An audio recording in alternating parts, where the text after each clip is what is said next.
प्रश्न संख्या 65। ज्ञानदेव अग्निहोत्री के किस नाटक में नेहरू कालीन राजनीतिक स्थितियों पर व्यंग्य किया गया है?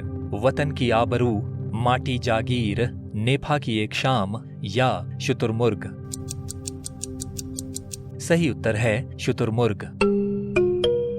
ज्ञानदेव अग्निहोत्री को सन 1968 में प्रकाशित उनके नाटक शुतुरमुर्ग से बहुत ख्याति प्राप्त हुई। शुतुरमुर्ग में नेहरू कालीन राजनीतिक स्थितियों पर चोट की गई है। ये एक प्रतीकात्मक नाटक है। जिस प्रकार शुतुरमुर्ग बालू में अपनी गर्दन गड़ाकर अपने को सुरक्षित समझ लेता है, उसी तरह आज की सत्ता और व्यवस्था भी जीवन के यथार्थ से पलायन करके झूठे आश्वासनों, कागजी योजनाओं और खोखले नारों के पर्दे में छुपकर अपने को सुरक्षित अनुभव करने का भ्रम पाल लेती है। शुतुरमुर्ग में नाटककार ने एक ऐसी नगरी की कल्पना की है जिसका राजा शुतुरमुर्ग और राज चिन्ह भी शुतुरमुर्ग है। राजा विरोधी लाल को विकास मंत्री, मामूली राम को जनता का नेता और सुबोधी लाल को व्यवस्थापक बनाकर स्वयं शुतुरमुर्ग की सोने की प्रतिमा और उसके ऊपर सोने के छत्र का निर्माण करवाने में लग जाता है।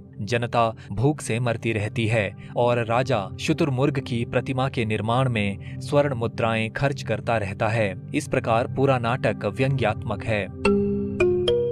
सन 1962 में प्रकाशित नाटक नेफा की एक शाम में ज्ञान अग्निहोत्री ने चीनी आक्रमण के समय की स्थिति का चित्रण किया है। सन 1964 में प्रकाशित माटी जागीर नाटक में ग्राम विकास योजनाओं और उसमें बाधक तत्वों का विवेचन किया गया है। सन 1966 में अग्निहोत्री जी का नाटक वतन की आबरू प्रकाशित हुआ, जिसमें पाकिस्तानी आक्रमण के विरुद्ध लड़े गए युद्ध का विश्लेषण किया गया है। लेखक के अनुसार ये युद्ध जमीन, मजहब, फिरका परस्ती, कौम परस्ती की सीमा रेखाओं से आगे एक मान्य नैतिकता, निश्चित मूल्यों, आधुनिकता के संकल्प और मानवता के प्रगतिशील इतिहास के दमन और रक्षा का युद्ध है। नाटक में इसी स्तर पर 1965 के युद्ध का विश्लेषण किया गया है। इनके एक और नाटक चिराग जल उठा में टीपू सुल्तान का विदेशियों से युद्ध दिखाया गया है। इस नाटक में